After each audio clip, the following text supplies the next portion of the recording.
Welcome back everyone, Oz here. If you enjoyed today's video, don't forget to hit that like button and subscribe. Lawyers, what is the most obscure law that you've actually used in a case? One time I heard from a criminal defense attorney in law school. His client is driving down a country road at night without any lights on. A police officer is parked off the side of the road and, seeing the man drive by, pulls out behind him to follow him, but also doesn't turn on their headlights. Eventually, they pull the man over and find that he has a lot of cocaine in the cab of his trunk. Charges are brought for possession with intent to distribute. They get to court, and the attorney cites the fact that under relevant state law, it is not legally required to have your headlights on at night unless there is another vehicle within 500 feet of your vehicle. Because the police officer was driving without headlights, the man had no reason to see him, and therefore he was legally allowed to drive without his headlights on. Because of this, there was no reason to have pulled the man over. Thus, the discovery of the cocaine was fruit of the poisonous tree, i.e., any evidence that is discovered improperly must also be excluded. Case dismissed. I hope that guy paid his attorney well, because that attorney just got that dude out of some serious prison time. Or cocaine. In a case like this where illegal contraband can't be used as evidence against you, what happens to the contraband? Did the cops just keep the coke and say you're free to go?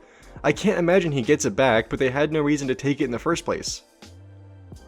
They can return it, then arrest him for possession of cocaine with intent to distribute within 100 yards of a school. Pick your transport point carefully. Personally, I would not ask for my cocaine back. Yes, I would like my, the cocaine delivered to these international water coordinates. It gets donated to those in need. I really hope the guy gets his cocaine back. Anglebloom v. Carey is a good one. Long story short, there was a prison workers' strike in New York and the National Guard was called in to scab. Importantly, the guard was put up on the on-site housing where the prison workers had been living.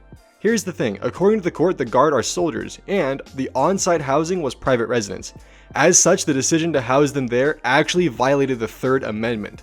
That was the first and so far only time that the Third Amendment was ever the basis of a significant decision, and it wasn't until 1983. For those of you who don't know what the Third Amendment is, that's basically you can't quarter soldiers in your house. And I do believe that this was created as a response to the British putting soldiers in the houses of Americans back in the 1700s. So as a response, the Americans added this into their constitution as sort of a, hey, go screw yourselves, we're adding this. This is in the comments below, but it's kind of a little a back and forth between two people trying to argue about it. So I'm just going to say it and then we're going to move on. A law professor of mine was representing someone who owned a goose and was being sued by a neighbor because the deed said no geese. When the deed was written, the singular and plural weren't interchangeable. Professor said deed only said no multiple geese and one goose was okay. Judge agreed. Judge was tired of hearing about a goose. Honestly, he was probably like, why is this guy being such an ass about one pet goose? Have you ever met a goose? Fuckers are nasty. A goose is just a nerfed swan. I beg to differ. A swan is just a goose with better graphics. Way better stats too. A swan wrecks a goose anytime. Why did the deed mention geese at all? Either singular or plural. Is it that contentious where you are to own a goose? They're kinda loud and obnoxious. This is why many places allow chickens but not roosters. Work for a debt collection firm, and we also do some subrogation work. State of Michigan has a law on the books from back in the day whereby cattle are exempt from liability in automobile accidents. Case involved an accident due to the cattle going across the road pretty suddenly, and there was a car on cattle collision. Guess who got blindsided in court by this law from the 1800s? The judge? The cow? Blindsided again? In practical terms, what does that mean? I'm guessing that I, as a motorist, can't sue a rancher if I hit his steer. Make sure you steer around the steer. You can't steer into the skid, but you can skid into the steer. My maritime law professor was a glorious asshole, and I'll never forget this story he told. For this, you need to know that below the mean high tide line on a beach is public access. My professor, in his younger days, had just finished the bar exam. He went to the beach was super overcrowded. Just a short walk down the shoreline was a private beach club. The beach and the beach club were right near my college, so I've been there and seen both. The beach at the private beach club was wide open and much less crowded, so he walked down the shoreline and parked his chair somewhere below the mean high tide line. A few people from the beach club tried to get him to leave since he wasn't a member, but because he was in public access section of the beach, legally, they couldn't do anything. I believe this is true in every state except Massachusetts. Property owners owned the mean low tide line. Guess who lives in Massachusetts? Edit, it's me, you guys. I live in Massachusetts. Yeah, we're fighting this battle in California right now, since a lot of people who own beach properties try to keep people off their beach. I learned 3 important things in my major in college. 1. Never own a beachfront property in pretty much any state. 2. Never live in a flood zone. 3. Never live in an area that has bad evacuation routes during a hurricane, or hurricane-proof the shit out of my house. Bonus afterthought, never live or build on a barrier island. I mean, they could wait for the tide to come in and the problem would solve itself. We read a contracts case back in school that ultimately came down to the issue of whether a hot dog was a sandwich. There's a Supreme Court case about whether a tomato is a fruit or vegetable. How? One is a culinary term and the other is a botanical term. They are mutually exclusive in any way. Tomatoes are a vegetable because it's a plant that people eat. It's a fruit because it flowers and produces using seeds. That would be like the Supreme Court deciding whether zebras are striped or animals. The US started taxing fruits. Tomato farmers sued, arguing that tomatoes should be taxed as vegetables instead. The reason the US was taxing fruits was because they wanted to tax people who could afford to eat dessert, while not taxing people over their dinners. The belief was that if you could eat dessert, i.e. fruits like apple pie, you could afford the tax, but if you could only use your money to buy dinner, then you couldn't, and the US wanted to bully the poor. The Supreme Court ruled that tomatoes are vegetables for tax reasons since no one uses that shit for tomato pie, unless you count pizza, which is a dinner anyways. Ever since, people have believed that tomatoes are a vegetable. Source: studying botany in college. It was to decide whether the Tariff Act applied to importing tomatoes. The Tariff Act placed a tariff on importing vegetables, but did not place a tariff on fruits.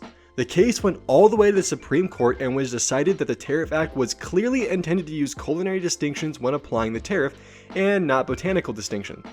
Thus, for the purposes of the Tariff Act, tomatoes are vegetables. Also applies to X-Men figurines. Tax is higher on dolls than on toys. X-Men were declared non-human in court. Wait, does that mean the real-life US courts have ruled that mutants aren't human? Magneto wants to know your location. Obligatory NIL, but I work at a lawyer's office in Germany. One of our lawyers managed to get our client off a speeding ticket by finding out whether or not you need some sort of specific certificate in order to be allowed to operate the radar speeding gun. He found out that there indeed was some obscure certificate of many that is needed and is supposed to be renewed every 2 years or so. The officers who wrote the speeding ticket hadn't renewed theirs in a while. Apparently, no one did though. Nobody even really knew about that specific certificate. He won the case. The judge agreed they shouldn't have been operating the radar gun without the certification, even though the dude really was speeding. Allegedly speeding. We will never know since the officer with the radar gun didn't have the proper certificate. He might have mishandled the radar gun or even used it on another car. Typical mistakes for those who aren't certified. I'm surprised that's an obscure fact. In my state, there's a long list of administrative codes that cover the use of police speed radar. They talk about the training requirements, which specific make and model radars can be used, certification of the device every 6 months, daily testing of the device, and maintaining a log of the daily testing. It's common for traffic officers to have all this in the binder ready to go for their court hearings, and the judge will, as a matter of routine, instruct the traffic officer to show to the defense if there are any questions. Where I went to school, the conservation law students had to do a paper on if horseback hunting is considered hunting with the aid of a motor vehicle here in New York. The answer is not what you think. I knew a guy who got a DUI on a horse in upstate. Not surprised at your answer. In Australia, you can get a DUI for being drunk on anything that could be considered a mode of transportation. Motorized esky, motorized luggage, skateboard, roller skates, bike, horse, cow, pig, anything. You could probably get done for DUI if you had those shoes with the wheels in them as well. Food goes in, fast comes out, just like any other motor vehicle. Canada has an apology act stating that saying sorry does not show responsibility or take blame for the situation you may or may not be at fault in. The Apology Act wasn't passed until 2009. When I was taking driver's ed before this happened, they specifically taught us not to apologize after an accident because it could be deemed as admission of guilt. Asking a Canadian to not say sorry after a car accident, regardless of fault, is like asking a dog not to bark. It's just what they do. I can see how that could be a need in Canada. Legitimately, we are an extremely apologetic people. Any mildly inconvenient social interaction, like gently bumping into someone behind you, is followed by at least 3 sorries from each party. I was in line for a concert and a woman said to the security guard before getting patted down, "Sorry, I'm pregnant." No need to apologize. So Canadian. Like when you're at a grocery store and someone is browsing the shelves and their shopping cart is partially blocking the aisle.